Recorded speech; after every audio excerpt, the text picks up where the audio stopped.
y podés claramente unirte a eso con tu propia imagen patafísica. La economía que nos rige este tiempo, la verdad tiene mucho patafísica. No sé si Alfonso Pratgay, que está del otro lado de la línea, comparte esta teoría, o si la estudió en la UCA cuando se recibió en Ciencias Económicas. Buenos días, Alfonso. Ernestina País, ¿cómo va? Hola Ernestina, buen día, ¿cómo te va? Muy bien, la verdad que muy bien. Nos hemos despertado con un problemón.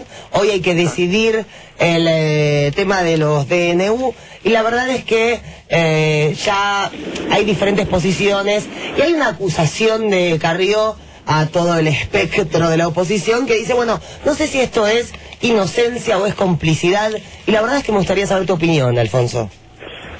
No, te cuento, la verdad que es bastante complejo y a veces nos perdemos en los trámites reglamentarios. Acá la cuestión de fondo es, el 1 de marzo el gobierno hizo lo que hizo en la Asamblea Legislativa, lo conocen todos, ¿no? Vino a abrir la Asamblea, sí, y a recordar al Congreso que no le interesaba que sesionara el Congreso con un decreto muy especial que, digamos, sorteaba un fallo judicial, todo lo que ustedes saben. En ese momento había urgencia de la Presidente, tanto que mientras nosotros estábamos encerrados ahí, sí, en la Asamblea, el Banco Central estaba girando el dinero. Ahora después no hubo más urgencia porque nunca mandaron el decreto al Parlamento para que lo tratara. Ajá. Entonces esta es la contradicción que nosotros marcábamos. Por un lado están apurados para girar los fondos, por el otro lado se toman 10 días para mandarlo al Parlamento.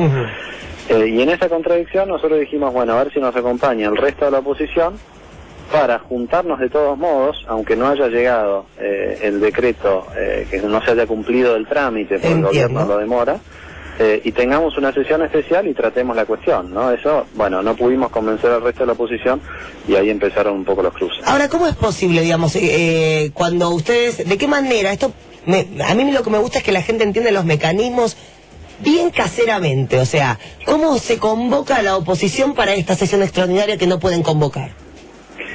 Esto fue un pedido de los presidentes de los distintos bloques de 2 semanas atrás, que se le hizo al presidente de la Cámara, a Fellner, de una sesión especial que tenía incluso un orden del día que había sido acordado. No se hizo la semana pasada, estaba previsto que se hiciera ayer. Y bueno, la realidad... ¿Pero no se mandó ni la convocatoria o la convocatoria llegó y no hubo respuesta? Se llegó la convocatoria tarde, incluso algo que denunciaba Lilita ayer, que nosotros lo vimos con mucha claridad cuando estábamos tratando de llegar al Congreso, había una manifestación, no estaba armado el sistema de seguridad que habitualmente está armado cuando hay una sesión. Entonces estaba llamada, pero tampoco se habían tomado el resto de los recaudos, ¿no? Claro. Casi te diría, Ernestina, que si bien estaba llamada, estaba previsto que nadie fuera, y la sorpresa fue que fuimos nosotros. Claro. Digo para que se entienda, porque a veces la gente cree que todas estas cosas son un poco más elaboradas y son a veces tan torpes como esto que estás contando, ¿no? La verdad, desde afuera da mucha impresión.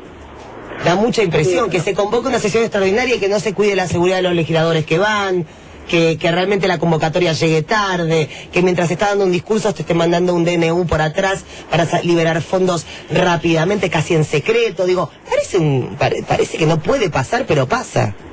Y estas cosas lamentablemente pasan, son las que creo que hay que cambiar, pero bueno, va a llevar un tiempo, ¿no? Ayer, para ser muy gráficos, nosotros estábamos reunidos a 3 cuadras del Congreso y para llegar al Congreso tuvimos que dar toda una vuelta a lo largo de las manzanas porque había una manifestación que no nos dejaba pasar, ¿no? Alfonso, buenos días, Osvaldo Basante habla.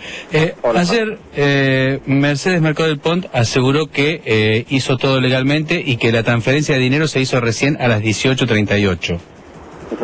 ¿Ustedes reconocen esto? No, yo creo que eso no es cierto. Me parece que lo tendría que demostrar. Nosotros tenemos otra información y en todo caso lo que reconoció Mercedes Mercado del Pont ayer, más allá del horario que pueda alegar en que hizo la transferencia, es muy grave. Primero dijo que se reunió el domingo con la Presidente para preparar el terreno para lo que se hizo después el lunes, cuando nadie tenía información. Y segundo, dijo que la reunión de directorio terminó a las 3 de la tarde. Yo entiendo que eso tampoco es cierto, pero bueno, aún asumiendo de que fuera cierto, A las 3 de la tarde no habían sido publicados todavía los decretos en el boletín oficial. Ahora, sí. Yo no digo, el horario de la transferencia de tamaña cantidad de dinero, ¿no es una información a la que deberían tener acceso todos los legisladores que en definitiva controlan el uso del dinero? ¿Por qué desconfían en lo que ella asegura? Claro. Porque yo tengo otra información. Pero esa información no es algo, no es una única información que figura en algún lado al que todos tienen acceso. Y bueno, es una excelente pregunta esa, Ernestina. Hay cosas a las que no tienen todos acceso, y por una razón que es, bueno, hay cuestiones que son confidenciales, pero dejan de serlo hasta que, bueno, pasan a estar a la luz pública y donde hay una cuestión tan importante a ese respecto.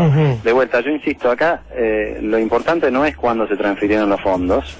Los fondos igual, ustedes recuerdan que hay dos fondos que se montaron, o dos cuentas que se fondearon en ese momento. Sí. Una que tenía que ver con el pago a organismos, sí, y la otra que tenía que ver con el pago a los bonistas privados. Sí. Ayer Mercedes Marcó del Pont fue muy cuidadosa con su lenguaje para decir que la transferencia que ella dice que ocurrió a las 6 de la tarde era la de los bonistas. No lo dijo con esta claridad, pero implícitamente estaba diciendo eso. La conclusión es que como mínimo estaba reconociendo que el dinero para los organismos ya se había girado mucho antes. Y para eso tampoco... Pero no lo dijo. No lo dijo, claro, pero para eso tampoco había un decreto al momento de girarse los fondos. Ahí. Ahora, yo creo que si no la gente después va a pensar que estamos haciendo toda una cuestión por 5 minutos, y no son 5 minutos lo que están en discusión. No, son miles de dólares. Además de que son miles de millones de dólares, lo que está en discusión es si Mercedes Marcó del Pont entiende que está al frente de una entidad que es autónoma, ¿no? Totalmente, del Ejecutivo, Del Ejecutivo, claro. No, por eso es muy importante esa pregunta, Ernestina, no del Legislativo. Exacto. El jefe del Banco Central es el Congreso de la Nación. Bueno, es algo elemental y es evidente, y tal vez para la gente ya se perdió el sentido, tal vez, pero lo importante que es la aprobación del presupuesto para el Banco Central, que en definitiva es lo que le va a ordenar el uso de los fondos, ¿no? No solo eso, sino hay que acordarse también que los directores del Banco Central no son directores plenos hasta que no lo apruebe el Congreso, claro, hasta que no lo apruebe el Senado. Claro. Vos sabés, Ernestina, yo fui presidente del Banco Central. A mí me nombró Duhalde sin conocerme, siquiera.